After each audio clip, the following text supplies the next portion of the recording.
Acts 16:31. Believe in the Lord Jesus and you will be saved. Salvation by faith. What does it mean that if you believe in Jesus, you are saved? What does it mean to be saved by faith? Salvation by forgiveness. Kapatawaran, kaligtasan sa pamamagitan ng pagpapatawad. Panginoon, salamat dahil kayo mapagpatawad.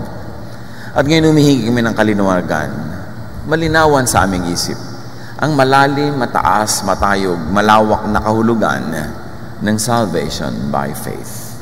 We ask you to be our speaker. Enlighten us. Empower us to obey you. In the name of Jesus, your Son, our Lord, our Savior, our friend, we pray with gratitude. Salvation by forgiveness. To be forgiven by God means to be saved from the punishment for sin.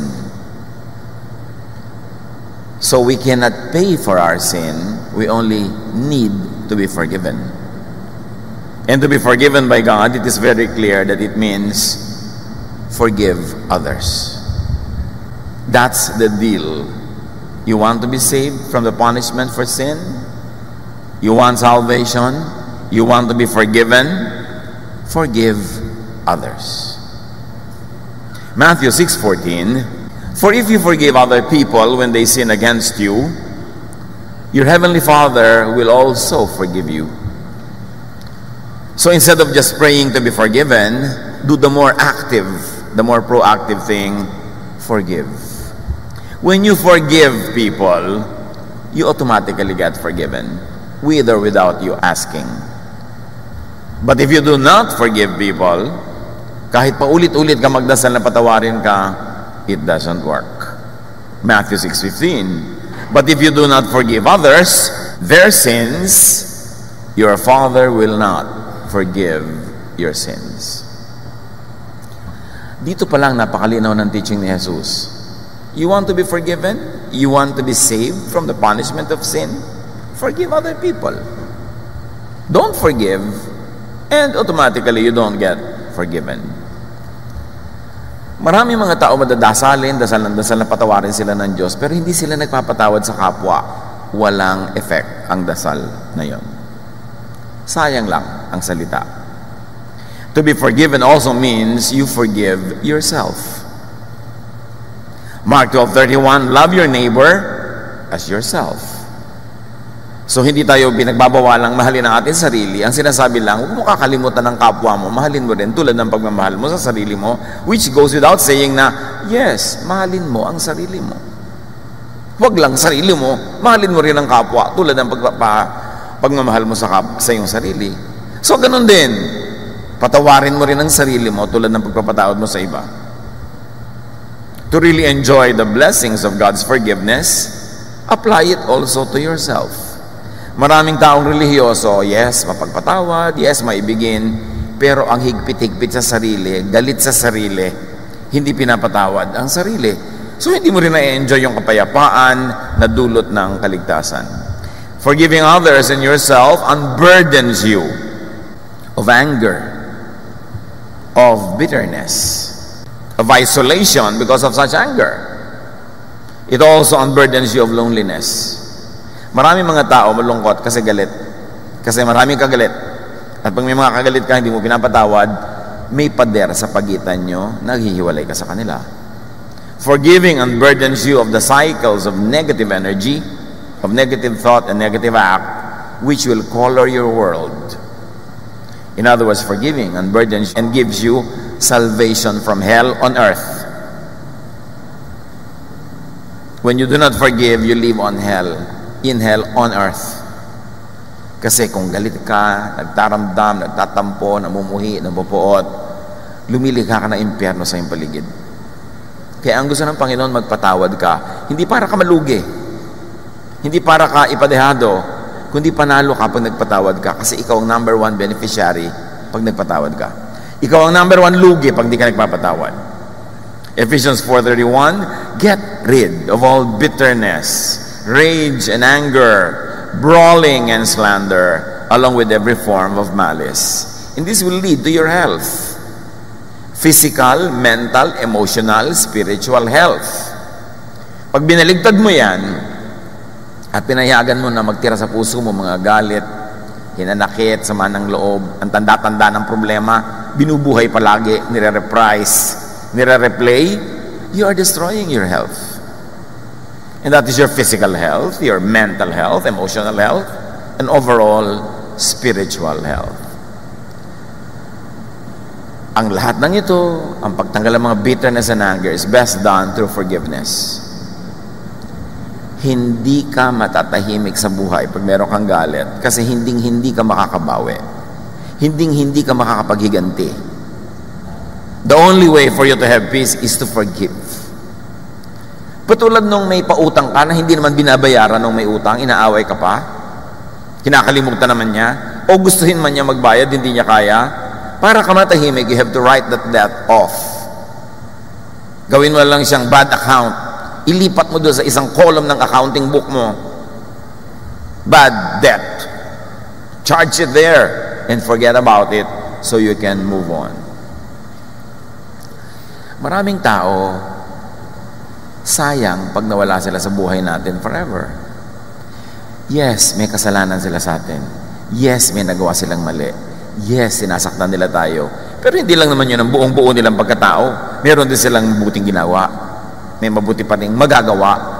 Sayang naman ang relasyon natin sa kanila kung dahil lang sa isa, dalawa o tatlong galit, itatapon natin yung 10 mabuti sa kanila.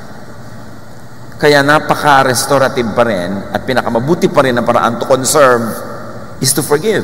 You must conserve your relationships. You must preserve your very important relationships na ang tagal binuo, tas isang pagkakamali sisirain mo lahat. May isang itatapon kang mali, pero mayroon kang 10 tama na itatapon kasama nun. That's not wise. So the very spiritual, the very godly forgive. And if you're not spiritual or godly, the intelligent forgive. At least be wise about it. Forgiveness puts the act, the thought, the idea, the issue of sin away. Mahalaga ng environment natin hindi toxic. Kaya nga naglalagay pa tayo ng mga essential oil sa mga amoy-amoy sa room, inaamoy-amoy natin sa ating balat, nililinis natin ang environment, tinatanggalan natin ng mga pests para ang environment pleasant, nice, healthful. Pero pag laging galit, laging kasalanan ang laman ng iyong utak, toxic ang environment. Psalm 103 verse 12, how far the Lord has taken our sins from us, farther than the distance from east to west. Gaano daw kalayo dinala ng Panginoon ang mga kasalanan natin para malayo sa atin? Kung gaano kalayo ang silangan sa kanluran, which is a metaphor for super layo. Ang gusto ng Diyos, mawala yung issue ng kasalanan sa ating buhay.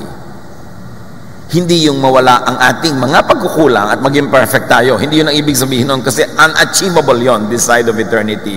Impossible. Kaya nga may provision for continuous confession, for restoration. Kasi alam ng Diyos, God remembers that we are dust. So pag sinabing God takes our sin away from us as far as the east is from the west, it doesn't mean that God makes us sinless. Impossible. At pag yan ang ginawa mong demand sa iyong sarili, you'll be very strict on yourself and on others, and you will live in hell. Ang kahulugan, nililimot ng Diyos yung mga kasalanan para huwag na lang pag-usapan, huwag na lang lagi yun ang topic, dahil marami pang ibang topic sa mundo. But many religious people are sin-obsessed. This is Moses-ness. Yung laging may batas na nabe-break, laging mayroong mga regulation na nabe-break. So ang laging pinag-uusapan, you are a lawbreaker, you are a sinner, at laging batuhan ng batuhan, husgahan ng husgahan. It puts walls between peoples, not bridges. And it puts a wall between you and God, not a bridge. So sabi, inilayo na para hindi lagi yan ang topic. Hebrews 8:12, I will treat them with kindness. Even though they are wicked, I will forget their sins. Nakita nyo? Sabi ng Diyos, even though they are wicked, tinatanggap tayo ng Diyos. Alam ko, magkukulang ka pa rin, magkakasala ka pa rin. I remember that you are dust, but I will forget all of that. I will forgive you para ma-restore ang relationship natin. Kasi kung hindi ko kayo i-forgive, guilty kayong lahat, magkakagalit tayo. That's why forgiveness is very important. And this is Jesusness. Yung lagi natin ine-emphasize, Mosesness or Jesusness. Mosesness is the law. And the law means you are a lawbreaker all the time. It means that you're always guilty. It means magkagalit kayo ng Diyos. It also means kagalit mo lahat ng kapwa mo believer na lawbreaker. But Jesusness is what Hebrews 8:12 is saying. Yes, I know sinful kayo. Yes, I know magkukulang kayo. Yes, I know. I will just forget that para maganda ang relasyon natin. Hindi ba natin kayang gawin yan sa ating mga pamilya? Sa ating mga kaibigan? Yes, I know nagkasala ka sa akin. Yes, I know magkakasala ka pa rin. Pero hindi ka naman complete 100% kasalanan eh. Marami ka rin kabutihan. Marami ka rin kagandahang loob. I will forget your sins.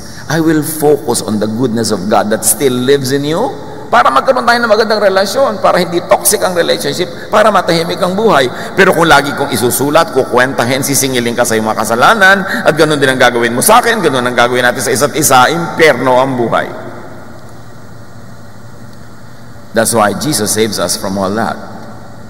Spirituality should focus on forgiveness, not on accusation and judgment. And yet, many religious congregations are always focused on accusation and judgment. Yung pagka nagkasala ka, na-ispayan ka ng mga kapwa mo member, isusumbong ka kung kaninong high council of righteous people. Tapos lilitisin ka, i-judge ka, pupublikuhin ka, at ititiwalag ka. Ba't ka pa sumali? Huwag ka na sasali kasi alam mong kahit kailan, magkakasala ka pa rin, magkukulang ka. Lahat nagkakasala, lahat nagkukulang. Kaya sabi ng Diyos, kakalimutan ko na lang para tahimik ang buhay natin. Tapos tayo, ungkatan ng ungkatan. Mosesness yun. Matthew 18:21-22. Peter came up to the Lord and asked, how many times should I forgive someone who does something wrong to me? Is 7 times enough? You know, their tradition requires them to forgive 3 times. Kaya si Pedro naman, parang impressed na siya sa kabaitan niya. Sabi niya, 3 times 2 is 6, plus 1, 7. Sobra na. Will I forgive 7 times? And Peter was expecting to be, Lord, wow, ang bait mo. Jesus answered, not just 7 times, but 77 times. Which is really a metaphor for endless. Huwag kang tumigil ang pagpapatawad. Bakit? Oras na tumigil ka, magkakagalit na uli kayo kasi bukas may kulang na naman yan eh. Hindi naman pwedeng wala. Ang sekreto ng nagtatagal na samahan eh hindi dahil perfect kayo, kundi dahil nagpapatawaran kayo sa inyong mga imperfections. Lalo sa mag-asawa. Siyempre, pinakasalan mo na yan. As is, where is. Yan na yan. No return, no exchange. So, ang perfectan mo is pagpapatawad, hindi pagsumbat. Hindi pagkukwenta at pagtotoo sa mga pagkukulang, kundi pagbura. Para tahimik kayo. Ang dami na po niyang kasalanan. Di sige, huwag kang magpatawad, but go to hell. Bakit po? Kasi hindi ka rin papatawarin ng Diyos. Mahirap ba maintindihan yan? Hindi nagpapatawad ka dahil makadiyos ka, at kung hindi ka talaga mabait, magpatawad ka dahil lang matalino ka. Kasi pag hindi ka nagpatawad, you burn the bridge over which you too must pass. To enjoy salvation, just keep on forgiving others and even yourself. Marami akong mga Facebook pamangkin. Ang dami-daming PM sa akin. Araw-araw guilty sila. Araw-araw ang lungkot-lungkot nila. Araw-araw gusto na lang nila halos magbigti kasi kulang at kulang ang kabanalan nila. Nakakalimutan nila. Sabi ng Diyos, I will forget your sins. Bakit ikaw? Remember ka pa ng remember. You are making your life miserable. 1 Corinthians 13:5, love keeps no record of wrongs. And God is love. And Jesus is the supreme expression of God's love. God keeps no record of your sins, of your wrongs, when you are already in the Lord. Jesus keeps no records of your sins and your wrongs. Ikaw lang ang lista ng lista, kaya ka miserable. At ikaw ang lista ng wrongs ng kapwa, kaya malupit ka sa kanya. Godly love does not search for wrongs.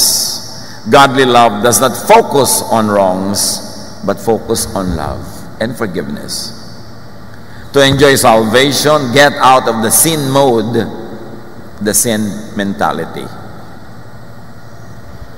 Halimbawa, yung Psalm 51:3. Kaya nga Old Testament yan eh. For I know my transgressions and my sin is always before me. Alam mo naman siyempre kung may kasalanan ka at kung relihiyoso ka, sensitive, lagi mong dinaramdam yun. My sin is always before me. Kinukutya ako, sinusumbatan, minamaliit, pinapagilty. Pero dapat nun yun. Hindi na dapat ganyan after Jesus. Because God forgets your sins. God takes your sin away as far as the east is from the west. Pastor, di po ba delikadong ituro yan? Baka may mag-abuso. Yan yung sinasabi ng Bible. Alam mo, gusto mag-invento pa ako na ibang sasabihin. Kung nadedelikaduhan ka, bahala ka sa buhay mo. Pero yan ang dapat ituro kasi yan ang nakasulat. You don't have to be overprotective of people na not to teach the truth para lang pigilin sila na baka umabuso. Problema nila pag umabuso sila. But true believers will not abuse, will only appreciate the kindness of God. They will do their best to be their most righteous selves. But in cases they fall, God remembers that they are dust, and so too they should. And seek the Lord's continuing renewal and cleansing, then move on. Yung my sin is always before me, that's Moses-ness. But God forgets your sins to restore your relationship, that is Jesus-ness. Kaya may Old Testament, Old Covenant, at mayroong New Testament, New Covenant, New Agreement with God, a new command, a new law. Pag patuloy ka pang nag-swimming, nagbabad, nagtampisaw sa Moses-ness, para namang walang Jesus na nangyari, sinasayang mo ang sakripisyo ni Jesus para makalimutan na ng Diyos ang kasalanan mo, hinugasan ng dugo ni Jesus. Tapos ikaw ungkat ng ungkat, di binabaliwala mo ang kamatayan ni Jesus. Appreciate what it means to be forgiven and cleansed. 1 John 1:5-7 is a very, very powerful idea, which is most misunderstood. Jesus told us that God is light and doesn't have any darkness in Him. Now I am telling you. Okay? Ito yung premise. God is light. Walang darkness sa Kanya. Yun yung premise. Out of that, let us develop the idea. Sabi niya, now I'm telling you, if we say we share in life with God and keep on living in the dark, and living in the dark here doesn't mean continuously sinning, but treating ourselves as criminals and then hide in the dark, in spite of the fact that we are already God's children, and we say we share in the life with God, but we do not live as if we are in the light, but we hide, we criminalize ourselves, we are lying and not living by the truth. And what is the truth? The truth is, God already cleansed you through Jesus, and God already forgot your sins. Now, if you say that you are a child of God, that you live in the light, and God is light, don't live in darkness. It doesn't mean don't live in secret sin, but it means don't live as if you are a criminal that you have to hide. Accept yourself as God accepts you. Love others as God loves them, and then out with your life as you are. You don't have to flaunt and display all your imperfections, but kasama sa deal yun that you are imperfect, but the love of God makes you perfect through the sacrifice of Jesus for you. Live with that para ka matahimik. Verse 7, but if we live in the light, which means if we accept our reality and not criminalize and hide our true selves, if we share in life with God, if we live like God, meaning there's no darkness in Him, therefore there's also no darkness in us, though we know that internally meron, pero tinatanggal na ngayon ng Diyos. That God looks at you and sees the blood of Jesus, not your sin. If we live in that light, as God does, we share in life with each other, not in death. It means pare-pareho lang naman tayo eh. Mga pagkukulang, may pare-pareho pa rin tayong mga imperfection, pero pare-pareho tayong pinatawad, pare-pareho tayong nilinis. So we live and share this life with each other. What we share with each other is life, not death. What we share with each other is love, not hatred. What we share with each other is peace, not war. Sabi niya, and the blood of His Son, Jesus, washes all our sins away. Gano'n naman kahirap basahin itong simpleng verse na ito? Pag sinasabi mo, nananalig ka na anak ka ng Diyos, ang Diyos ay liwanag, walang kadiliman sa Kanya, anak ka niya, therefore, wala rin kadiliman sa iyo, puro ka lang liwanag. Paano po yung mga talagang kadiliman ko? Di ba, nilimot na nga, inugasan na nga. Ba't ikaw ungkat na ungkat? Pagka natutunan mo ang ibig sabihin yan, you will go out in the light, live your life in the light, not in secret, not in darkness, and everybody else will do that, and you will love and accept each other, and you will share life, not death. You will share peace and joy, not trouble. Therefore, love will reign supreme in your fellowship. John 8:12, Jesus said, I am the light of the world. Whoever follows me will never walk in darkness, but will have the light of life. Akala ng iba, yung will never walk in darkness means will never sin. Impossible yun. Hindi yun ang ibig sabihin yan. Kasi kung ang ibig sabihin yan, you will not sin, but may provision. But if we sin, we can confess our sins, blah, blah, blah. Ang ibig sabihin ng you will never walk in the dark is not you will never sin, but it is, as far as God is concerned, you have already been cleansed. It's an internal arrangement between you and God. Sasabihin ni Satan sa'yo, may kasalanan ka, titingin ka sa Diyos, meron po ba? Di ba may arrangement na tayo? Wala ako nakikita dahil lilinis ka na. Sasabihin ni Satan, meron. Sabi ni Lord, wala ako nakikita. Yun ang ibig sabihin ng pagmamahal ng Diyos through Jesus. So kanino ka man nakikinig? Kay Satan o sa Diyos? Pag kay Satan ka nakinig, talagang lagi kang guilty, lagi kang masama. At gaganon din ang gagawin mo sa kapwa mo. Kaya pa yung kapwa mo, pag lagi mong sinasabi, yung kasalanan ka, huy kulang ka mo, nakipag-usap ka naman kay Satan, ano? Hindi ka makipag-usap sa Diyos, who forgets our sins, who cleanses us, and loves us in spite of the little truths in our internal lives. All of that is cleansed by the light. Alam niyo ba yung light? Katulad ng autoclave sa mga ospital, sa mga clinic. You know that white light cleanses? Kahit ang matatanda natin, nagbibilad ng mga plato sa mga banggerahan ng araw na nakaharap sa silangan kasi naniniwala sila, pag tinamaan ng araw yung mga plato, lumilinis. And true, merong disinfecting quality ang light. Si Jesus is light. Tinatamaan ka ni Jesus, talsik ang mga kasalanan mo. You walk in the light, not because you are really light, but because of the light of Jesus that shines on you and covers you and disinfects you. Walking in the light doesn't mean walking with no mistakes. It means you'll always be forgiven and cleansed because Jesus paid for all that.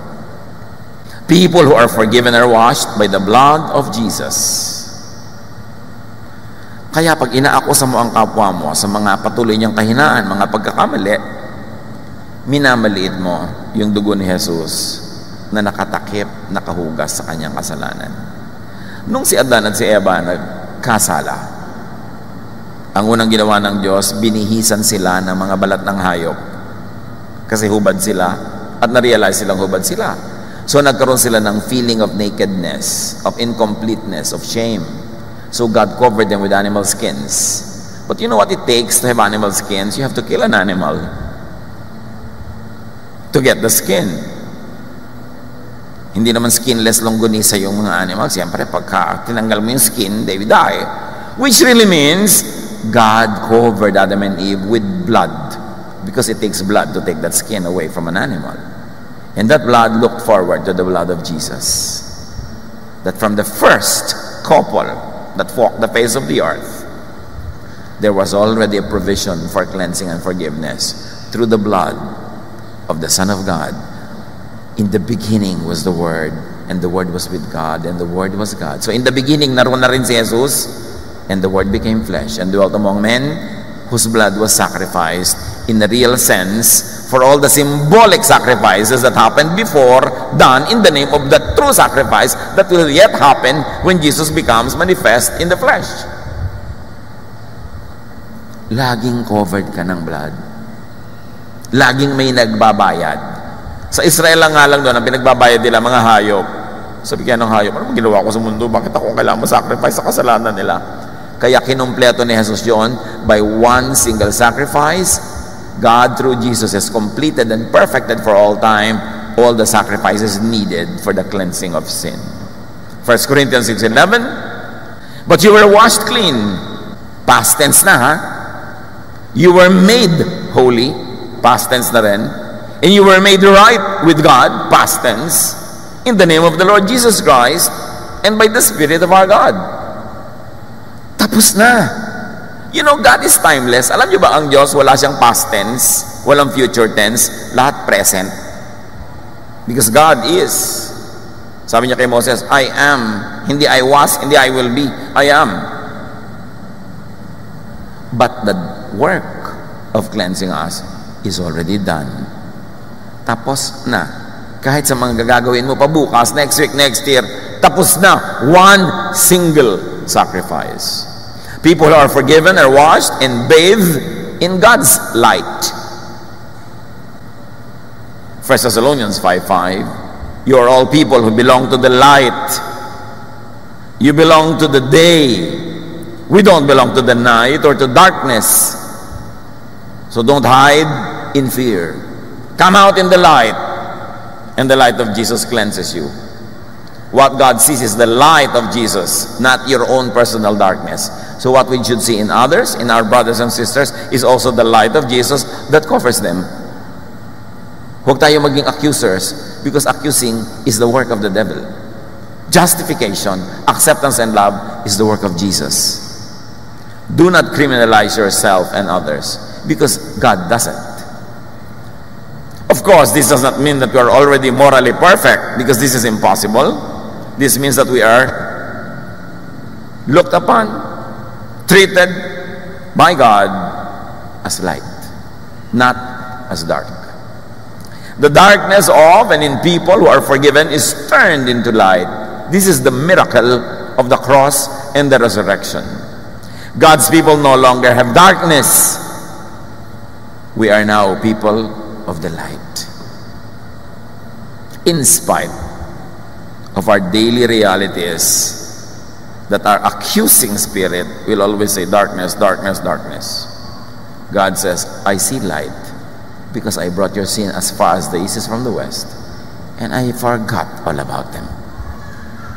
God's people who hide as if they belong to the dark, as if God did not cleanse them, are not living by the truth, are not living by the truth of Jesus-ness, but they are living by Moses-ness. Kaya miserable. Forgiveness puts the oppressive, sacrificial religious system out of business. Nung si Jesus ay pumasok sa Jerusalem, and many scholars believe that that was the first time after he was dedicated when he was 12, or he was accepted as a mature man. Lahat excited. Dumadating na ang Son of God. Dumadating na ang Messiah. Dumadating na ang Savior. Ano kaya ang gagawin niya? Sinalubog siya ng mga tao, ng mga dahon, ng mga damit na inilatag nila sa kalsada. Inaabangan nila kung anong gagawin ni Jesus, kasi pinakamahalagang gagawin niya nung araw na yon. At anong ginawa ni Jesus?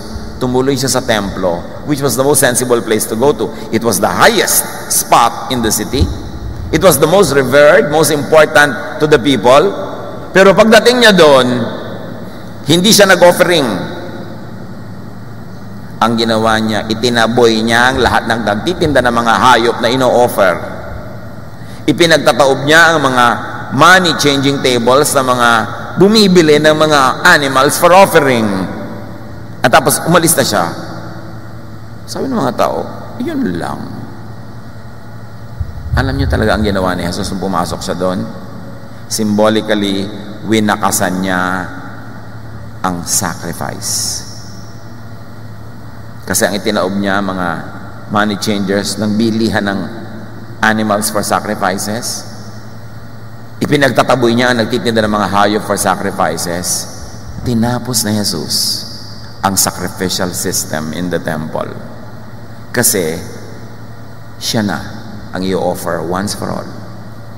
At ang mga hayop naman na ino-offer ay hindi nakakapaglinis ng kasalanan. Sayang lang ang pagbili ng mga tao. Sayang lang ang pagod nila. Walang na-achieve. Tulad ng maraming religious activity today, sayang. Walang na-achieve. Hindi naman sila nagiging peaceful. Hindi naman sila nagiging loving. Sayang ang reliyon. Hebrews 10:14, for by one sacrifice He has made perfect forever those who are being made holy. Ang ganda ng mga tenses dito, kung mahilig kayo sa grammar. By one sacrifice of Himself, Jesus already finished, made perfect forever those who are being made holy. So, legally speaking, God already declared you perfect forever, although on a daily basis, you are still being made holy. God is not yet finished working on you. You are a work in progress. But at any given time, when heaven looks at you, heaven looks at a finished work. So, dalawang dimension. What heaven sees is a perfect being, and what you see every day is one that is being made holy continuously, developmentally, on practical terms. But at any time, heaven sees the perfect being, and any time you die, it is the perfect being that will enter heaven. Dalawang uri ng dimensions. Kung saan ka titingin will determine kung sasaya ka o lulungkot. Isaiah 53:5, by His wounds, we are healed. Healed na, past tense na. 1 John 1:7, the blood of Jesus purifies us from all sin. This makes the sacrificial system, the religious enterprise in Jerusalem, obsolete.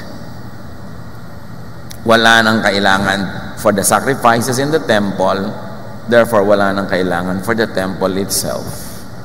Hebrews 10:11, the priests do their work each day, and they keep on offering sacrifices that can never take away sins.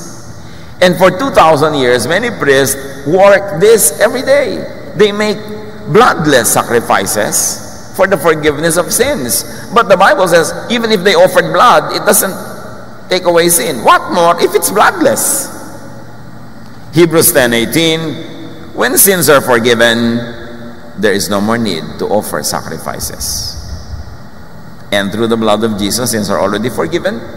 There is no more need to offer sacrifices. Kaya nung namatay si Jesus, Matthew 27:51, at that moment, the curtain of the temple was torn in two, from top to bottom.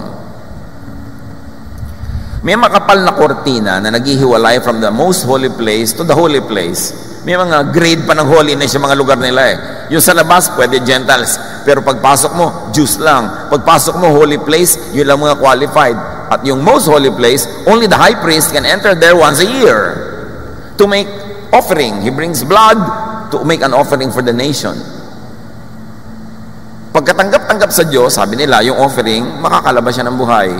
Pero pag hindi, siya man mamamatay, lalo kung siya may kasalanan. So pagpasok niya sa kortina na yon, may tali sa paa niya na nakakabit na yung dulo hawak-hawak ng mga naiwan sa labas. Kasi may mga suot siyang mga maliliit na mga kampana, kasi pag nagalit ang Diyos dahil siya man mismo ba kasalanan, mamamatay siya bigla, according to their belief, tutumba siya at magkakalimbangan yung maliliit na bells, malalaman ng mga tao sa labas, ay namatay. Hilahin na ang tali para mahila mo yung bangkay palabas kasi hindi sila pwedeng pumasok. You see, only one, the high priest, can enter the presence of God. Anong ginawa ni Jesus? Anong curtain? Anong high priest? Pinilas ang kortina mula top to bottom. Ibig sabihin, wala nang kortina. Everybody can enter the presence of God through Jesus. Heaven was democratized. heaven was made available to all. You don't have to pass through a priest or anybody to go to God. That's what Jesus accomplished. John 2:19, Jesus answered them, destroy this temple, meaning the stone temple, and I will raise it again in 3 days. Meaning, His body. Sabi niya, alam niyo itong templong bato na to, wala yang saysay. Guhuin na yan. At sa 3 araw, itatayo ko muli. Nilibak-libak siya ng mga tao kasi hindi na naintindihan that the temple that will be raised in place of the stone one was Jesus Himself. And by extension, all believers, because our body is now the temple of the Holy Spirit. Na-democratize, hindi mo kailangan mag-pilgrimage sa Jerusalem para lumapit sa Diyos. Dala-dala mo ang Espiritu ng Diyos sa iyong puso everywhere you go. Dumami yung mga temples, kumalat sa buong mundo, and the earth became the kingdom of God instead of a limited territory claimed by the Jews for themselves. Matthew 24:2, Jesus replied, do you see these buildings, especially the temple? They will certainly be torn down. Not one stone will be left in place. Guguhin lahat yan. Hindi ang templong yan ang mahalaga. Ang mahalaga, ikaw, gagawin kang templo ng Diyos. Oras na manalig ka kay Jesus. So there is no more need for branded, franchise, incorporated religion, which is the exclusive dispenser of forgiveness. Walang ganon. Walang relihiyon, walang church na siya lang ang kausap ng Diyos at sa pamamagitan ka lang niya makakapasok sa langit. Marketing lang nila yon. Pero walang ganon. At ano ang relihiyon na tunay na katanggap-tanggap sa Diyos? Yung iba, ano pong relihiyon na sasalihan ko para matuwa ang Diyos sa akin? Nagtatalo-talo yung mga relihiyon, nag-aaway-aaway. Kanino ba ako maniniwala? James 1:27, religion that God our Father accepts as pure and faultless is this: to look after orphans and widows in their distress. Which means you want true religion, be kind to the needy and the weak. And you are in the right religion. Sabi niya, and to keep oneself from being polluted by the world, which in the context means being polluted by unkindness. Ang dami-dami, pag join nila ng isang religion, lalo sila nagiging unkind, lalong nagiging pintasera, laging nagiging nag-judge ng iba, laging magkakalite, nakikipag-away sa mga ibang relihiyon. They are polluted by the world, by the unkindness of religion. Sabi ng James, gusto mo maging tunay na relihiyoso, yung katanggap-tanggap sa Diyos na style? Maging mabait ka. Paano pa yung religion namin? Mabait ka ba? Napapabait ka ba? Di yun, okay. Tinuturo po sa amin, kami lang ang tama, lahat pupunta sa hell, awayan namin lahat mga tao. Di, alam mo na yung bunga, mag-isip ka dyan. Because God our Father accepts the religion that is pure and faultless, and that religion is a religion of love, of kindness, especially to the weak and the needy. There's no need for elaborate and oppressive religious regulations and rituals and controls. Ang ending lang ito, anong talab sa'yo ng religion mo? Bumabait ka ba? Yun lang. Hindi yung na-memorya mo ang isang buong version ng Bible, tapos yung ibang version, masama na sa'yo. Hindi yung sumali ka sa lahat ng activity, na isuot mo lahat ng costume, napuntahan mo lahat ng pilgrimage places. Hindi yon. Ang tanong, bumabait ka ba?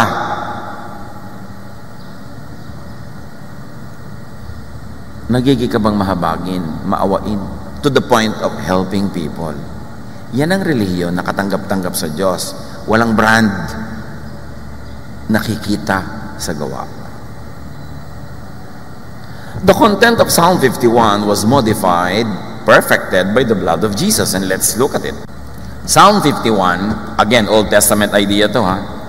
Have mercy on me, O God, according to your unfailing love, according to your great compassion, blot out my transgressions, wash away all my iniquity, and cleanse me from my sin. Anong sagot ni Jesus dyan? Done. Ginawa na yan ni Jesus. Verse 3, For I know my transgressions, and my sin is always before me. Surely I was sinful at birth, sinful from the time my mother conceived me. Ang sagot ni Jesus, done with. Tama na yung issue na yan. Binayaran ko na, kinalimutan na ng Ama, inilayo na as far as the east is from the west. Old Testament mode ang thinking mo, anak. Move on. Level up. Cleanse me with hyssop, sabi niya, and I will be clean. Wash me, and I will be whiter than snow. Let me hear joy and gladness. Let the bones you have crushed rejoice. Hide your face from my sins and blot out all my iniquity. Sabi ng Diyos through Jesus, done. You are becoming very boring, anak. Done na. Verse 10, create in me a pure heart, O God, and renew a steadfast spirit within me. Sabi ni Jesus, done. Do not cast me from your presence or take your Holy Spirit from me. Done. Kaya nga Old Testament meron ng New Testament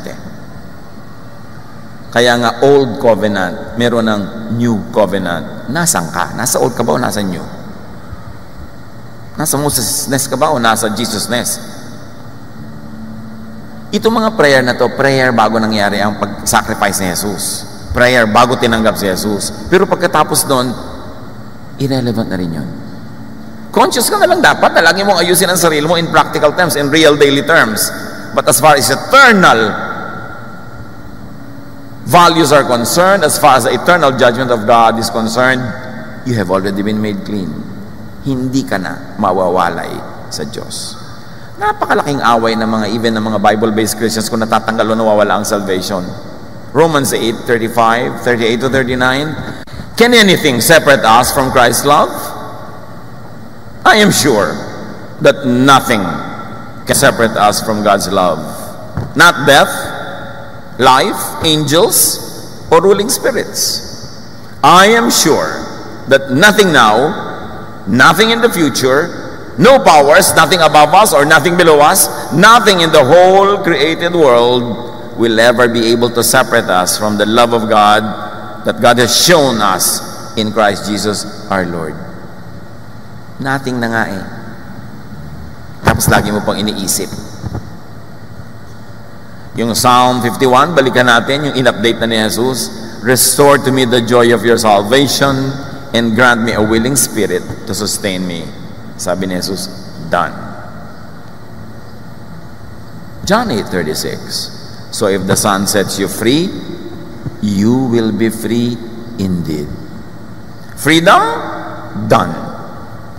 Bakit nagbe-behave ka rin as if a prisoner? Bakit para ka pa rin lagi nakatali, nakakulong, at wala kang ginawa kundi itali at ikulong ang iyong kapwa? So to stay in heaven, to stay in that heavenly realm, in that heavenly feeling, don't complicate yourselves and your lives. Just keep on forgiving. Nandyan ang ligaya ng buhay. Just keep on forgiving. Jesus had several game-changing teachings on salvation, on the way to God, on the way to God's kingdom. So understand Jesus' teachings on salvation by forgiveness. At marami pa yan. Isa lang ibig sabihin, merong salvation by kindness, merong salvation by giving, tulad ng ginawa ni Jairus. So teach, promote, practice, and enjoy salvation by forgiveness. Salvation by faith, sasabihin ng iba, paano po yung salvation by faith? Yung pala, works yung forgiveness. Because if you truly have faith, you will have works.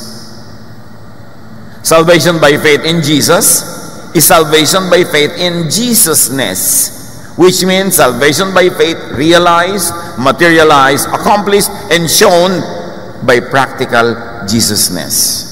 Sinasabi mo, you have faith in Jesus? Nasaan yung Jesus-ness mo?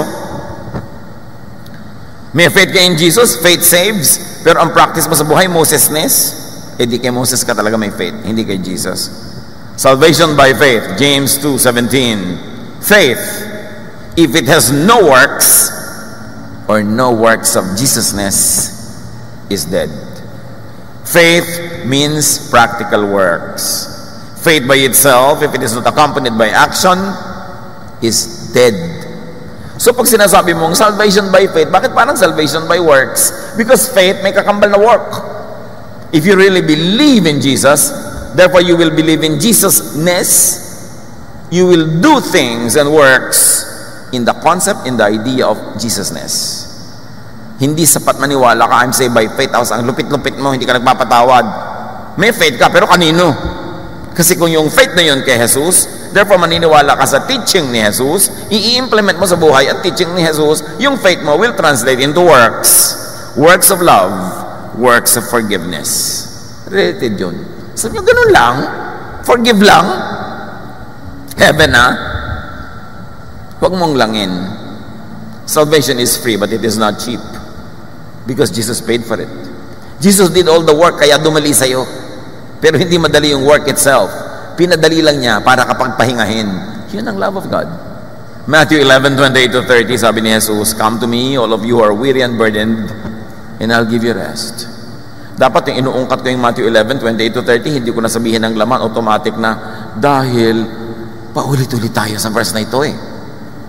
"Take my yoke upon you and learn from me," sabi ni Jesus, "for I am gentle and humble in heart, and you will find rest for your souls." Paano mo malalaman kung makahesos ang teaching, makahesos ang lifestyle? Restful para sa kaluluwa, sa espiritu, sa emosyon.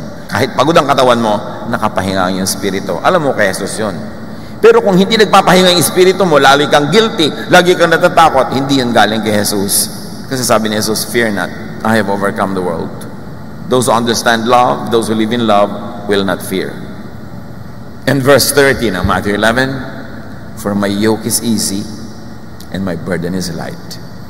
That is what Jesus wants for you. Easy and light yoke or burden. Siya ang gumawa ng mahirap na part. Ang natira na lang na dapat ikaw lang ang gumawa, forgive. God cannot forgive others for you. You have to do that yourself. And you have to forgive yourself to receive the full measure of God's forgiveness. Forgive and you get forgiven. Forgive and you receive the kingdom. And this is the challenge. I want you to bow before the Lord. If it helps you focus, close your eyes and think of all the people that you have really not forgiven up to now. Let's be alone with the Lord for now. Difficult or not difficult, think of people you really are angry with, you have an issue with, and decide to forgive now. Right now, in silence, let's do that together.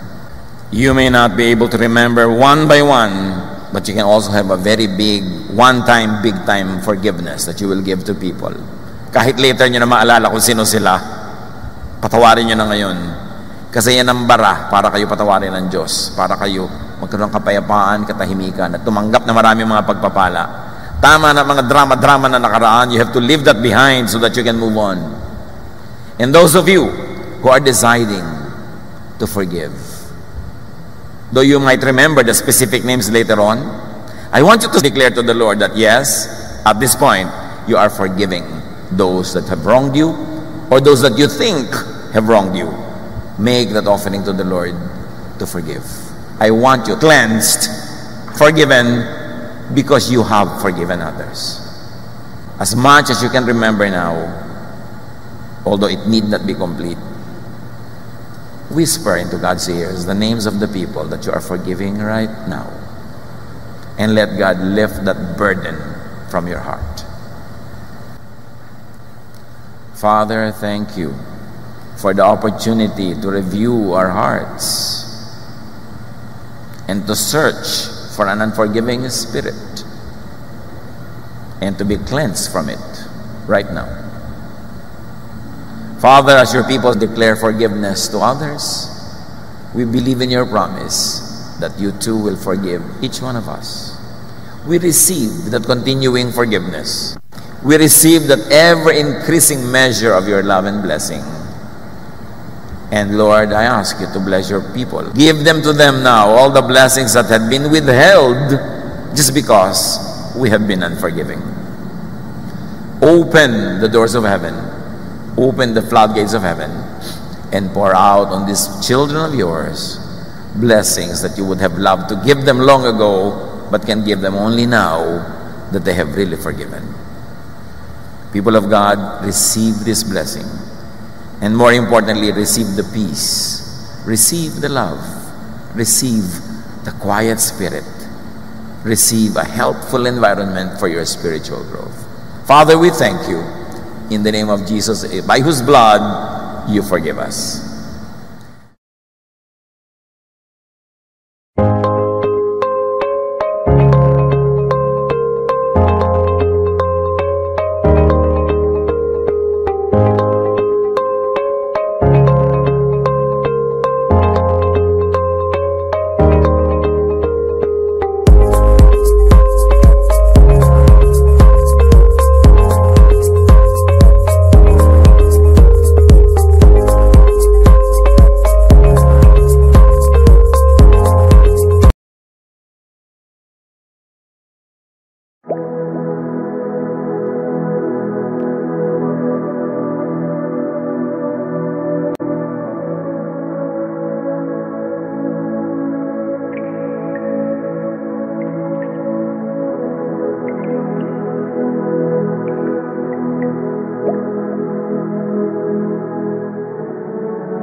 Thank you.